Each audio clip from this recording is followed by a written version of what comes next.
Welcome back to another video, folks. It's been pretty non-stop here. We've just come back, all 12 of us here, went off to Cleta on the west coast for a little weekend holiday. It's been busy times before I head off to Ireland to run a regenerative agriculture training with cattle Mooney from Ridgedale Farm.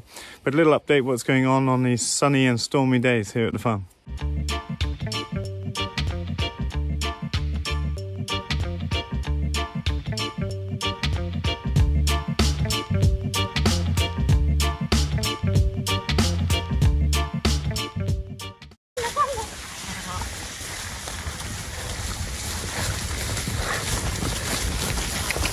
Come on.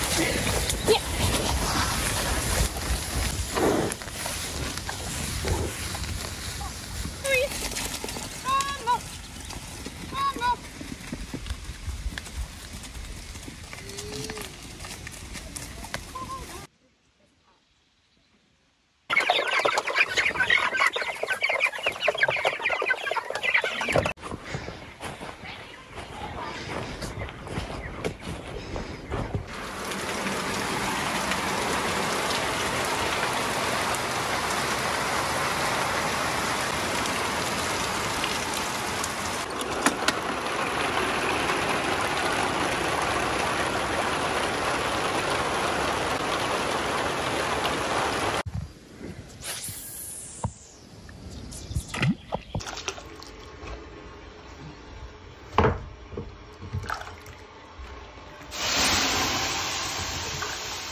Jellyfish. You can actually see white lines with all the jellyfish. Hundreds and hundreds of thousands.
Super nice to have a holiday on the west coast. Unfortunately, no mackerel had showed up. In the last 2 years, I've been there on my birthday at the end of May, and there's been mackerel aplenty. Part of the aim of the holiday for me was also to fill up the smoker here at the farm with a couple of hundred mackerel to vacuum pack and freeze away for food. We've been eating a huge amount of the food supplies in the freezers. That's what it's there for. But it makes me wonder if we'll have enough food for the whole season.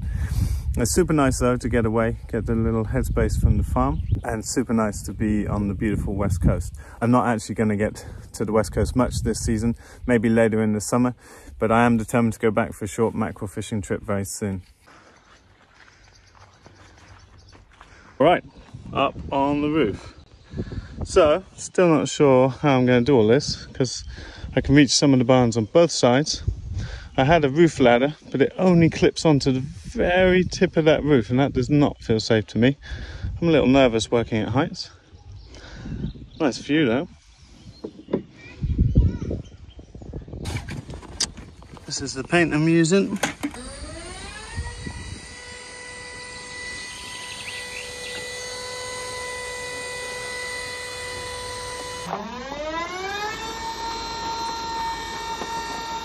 This would be smart for eggmobile moves. See the little spindle pushing the wheels here.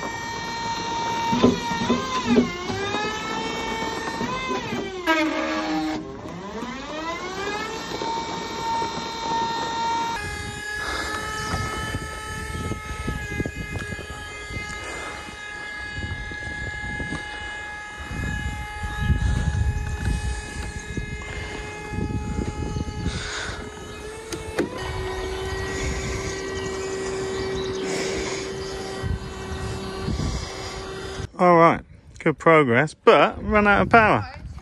For some reason, can't do anything. It's lunchtime too. I'm getting rescued. Gone fishing. There, do this go for Richard. Ragnar is on net duty.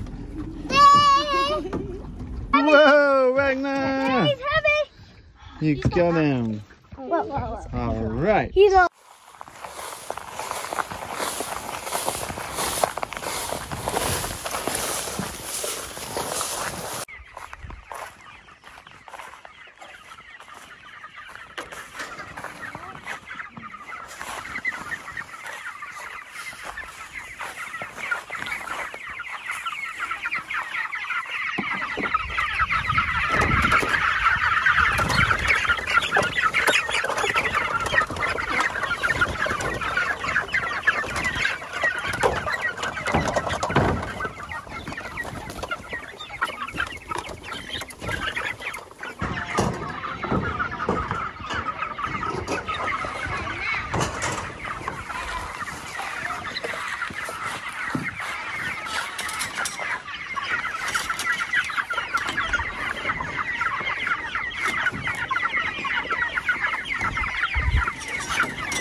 Tropical downpours.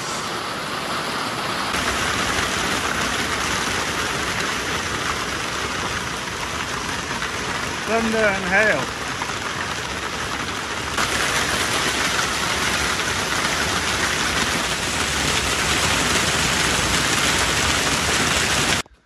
So I showed a photo of the collapse of this wall on Instagram. And yeah, I've had some thoughts about it now. A lot of great comments, people having good ideas about construction or building. I've actually followed this from David Pagan Butler's manual of building these pools, and I'm pretty convinced if it was full of water, this wouldn't have happened.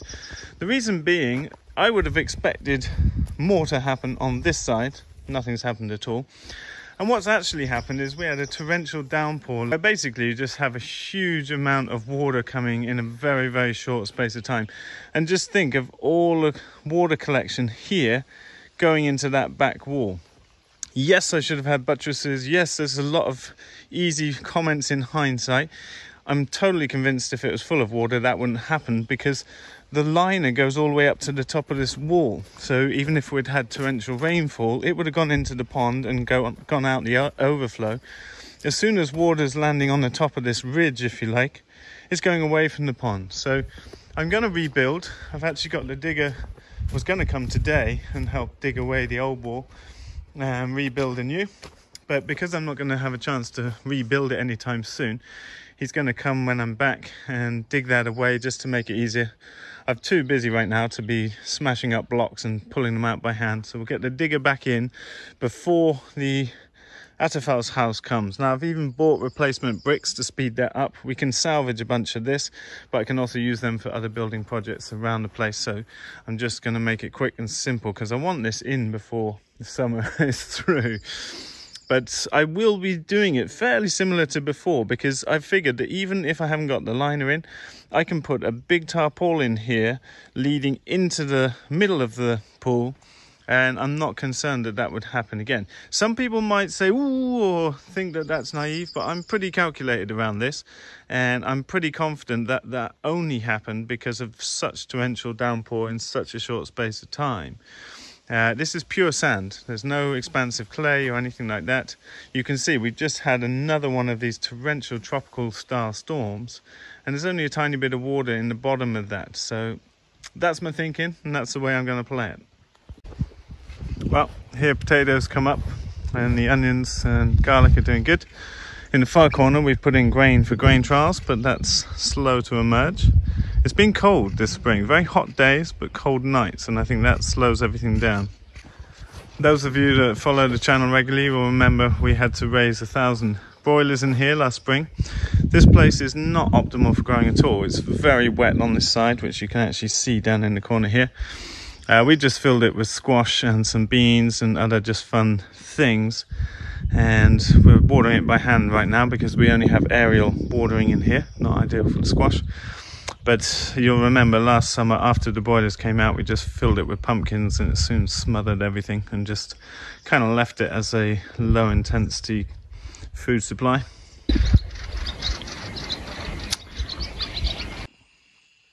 Okay, things are pretty empty in here, just some replacement crops. We've got way more in the field than we need, although we do have courses camping coming up. A few microgreens soaking here, a couple of paper pot trays of pea, radish and sunflower.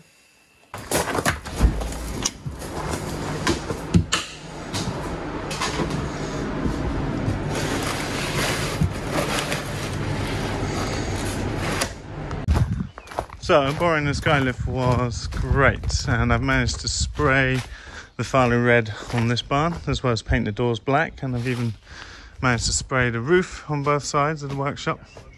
That's worked fantastic, but major problems with the machine.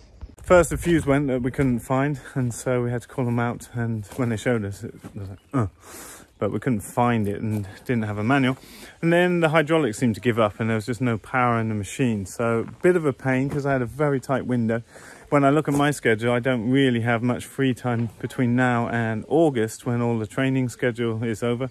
So I'm hoping we get good weather late in the season and I can do more painting then. My aim is to paint all the roofs, all the barns, as well as paint the house and get rid of this horrible red roof, which I've not enjoyed since we ever moved in here. Things grow good in the old north. Nadia has taken on the main responsibility of gardening, so we've actually sort of taken on different responsibilities just to see if we can ease up workflows, etc. We've been having problems with flea beetles, as we always do up here in Sweden with the brassicas, and we've also had a problem with the deer, which I mentioned before. We've got a 10,000 volt string on top of here.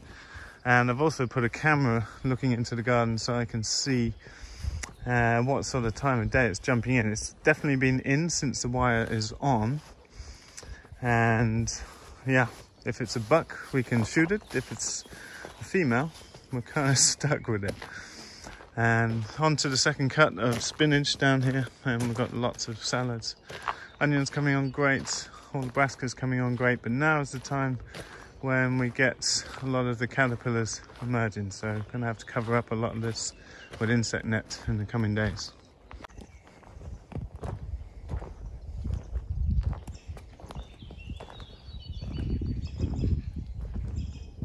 Everything else should be strong enough.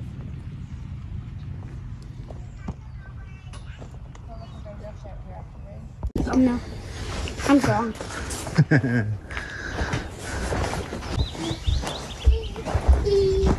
Can you eat these? So everything's looking lush here after the rain. I've had to do something I've never had to do before, which is cut the grass here, just to make it a little bit more easeful for the young birds to come in. They're doing fine. Just 2 pens, Saracen pens. But you can see, even with cows and sheep passing through, we've just passed them through in front of the birds now. They're leaving very long grass that's difficult for young birds to get through. And so I wanted to cut that. And this year I'm actually going to have to use cutting as a replacement for some of the animals in the grazing plan. We just don't have the animal numbers right now. Here you can see where the layers have been. Grass is coming up to seed. All of the cocksfoot here up above my belly button height. You can make out some chickens in the background. It's going to be a bumpy year for berry fruits this year. Here we've got all the honeyberries coming in. They're going to be ready soon. Quite rambunctious on this side of the tree lane here. All the currants developing in here too. A lot of berry yields. But cows are on their way out now. You can see cows and sheep have been going through front field, sorry. They're on their way out back to top field where they started the year now. A lot of flies and knots, the little midges that are giving them a little bit of grief. But these folks will be moving on in the morning. We're not able to keep up with the grass at this time of year, so we've just resolved to slow down the movement to ease up the workload because we're trying to have a restful summer, and we'll use a machine to keep the grass managed. And I've got to make that grazing plan once the cutter's here and decide how to use a cutter in place of livestock. We've got turkeys and obviously we've got pigs at the other end of the farm, but the turkeys are very small numbers and they're not really contributing to that whole plan.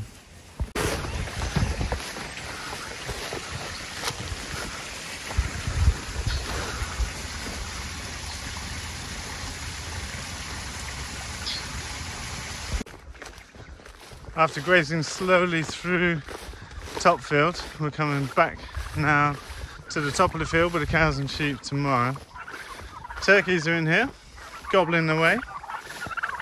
And you can see Louise has actually put in guidelines on the inside of the fence to try and physically stop them rushing the fence. They're so big and there's so few places they get stung by the electric that they tend to like to just walk through the fence to hide in the bushes. And we were up here the other day when a predator bird flew over, and their immediate response, just seeing a silhouette 100-200 meters away, is to go for shelter. It's a bit of a trouble with all the trees we've got, but they're in right now and that's good enough. They're looking good. So it feels like a lot of delays for me. We're a bit late with the camping and I'm having to push back painting and the pond building, which I've been super excited to get going early in the summer, but reality is too much on, lots in my schedule, and I'm also trying to get away and do other things throughout the summer. So things are being pushed back and that's the way it is. And I'm looking forward to being in Ireland and Wales this year as well to teach and help empower more farmers getting things together on their farms. We've still got spaces on our regenerative agricultural design training here at the farm. You can check the links below for those trainings. There's 1 or 2 spots left on the market garden course. Looking forward to meeting many more of you there. And in the meantime, if you want to check our books or other online offerings, you'll find all that in the links below. See you in a video soon, folks.